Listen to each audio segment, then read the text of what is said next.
বমের মতন একটা আওয়াজ হলো, আওয়াজ হওয়ার কিছুক্ষণ পরই আপনার শুরু হলো এরকম। তারপরেই ফের ভারতের গাড়ি ওইলে খাড়িয়ে থাকলো। আমরা মনে করছি যে নিজের বাড়িতে বুঝি, ওদের বাড়িতে আসছি তাও এরকম অবস্থা, ওরাও মুখ হাত ধুচ্ছে আর জ্বলছে আর কি।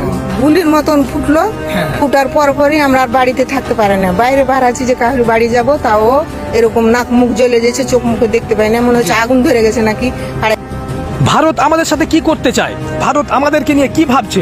সুপ্রিয় দর্শক মন্ডলী, গত 10 জানুয়ারি দিবাগত রাত্রে শিবগঞ্জের জমিনপুর বর্ডারের 179 নম্বর পিলারের সামনে ভারতের প্রতিরক্ষা বাহিনী বিএসএফ কর্তৃক একটি বিশাল এবং বিষক্রিয়াযুক্ত একটি খারাপ বম সেই অঞ্চলে নিক্ষেপ করা হয় এবং এরই ফলে সেই জমিনপুর বর্ডারের এলাকায় যত বাংলাদেশি মানুষজন ছিল, যত গ্রাম ছিল, তারা সকলেই তাদের শরীরে জ্বালাপোড়া শুরু হয়ে যায় এবং তারা অনেকটা অস্বস্তিতে পড়ে যায়। তারা জানায় যে এই বমের কারণে তাদের শরীরে জ্বালাপোড়া শুরু হয়ে যায়। দর্শক মন্ডলী, ভারত আমাদের সাথে এই ধরনের আচরণ করে আমাদেরকে কিসের ইঙ্গিত দিচ্ছে?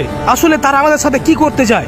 আসলে সেদিন রাত্রে কি ঘটেছিল চলুন শুনে আসি সে এলাকার ভুক্তভোগীদের কাছ থেকে। আসসালামু আলাইকুম চাচি, ভালো আছেন?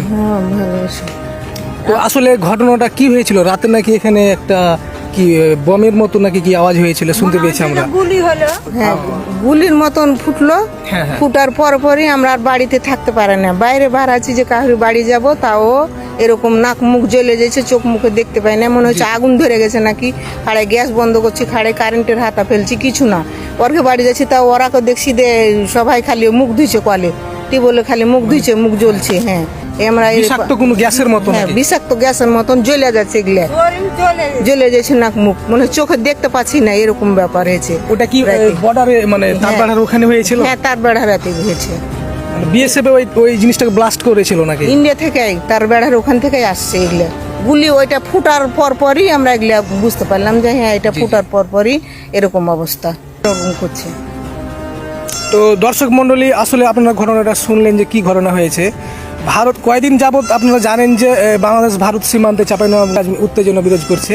তো এরই প্রেক্ষিতে ভারতের সীমান্তরক্ষী বাহিনী বিএসএফ কর্তৃক আজকের গত রাতে একটি অনেক খারাপ একটা ঘটনা ঘটাচ্ছে, যেটা হলো যে অনেক বিষাক্ত একটা গ্যাস বর্ডারে তারা নিক্ষেপ করেছে জমিনপুর বর্ডারে, যার কারণে আমাদের বাংলাদেশের যারা এখানে বাসিন্দা আছে তারা এটা অনেক অস্বস্তিকর একটা পরিবেশে পড়ে গিয়েছিল, সকলে একবারে অবস্থা অনেক খারাপ হয়ে গিয়েছিল। যেটা জানতে পেরে আমরা আজকে তাড়াতাড়ি করে এখানে চলে এসেছি এবং তাদের কাছ থেকে সরাসরি এই খবরগুলো আপনাদেরকে জানালাম। তো এই ছিল আজকের ভিডিওটি সবাই শেয়ার করে গোটা বাংলাদেশের মানুষদেরকে জানানোর একটা সুযোগ করে দিন।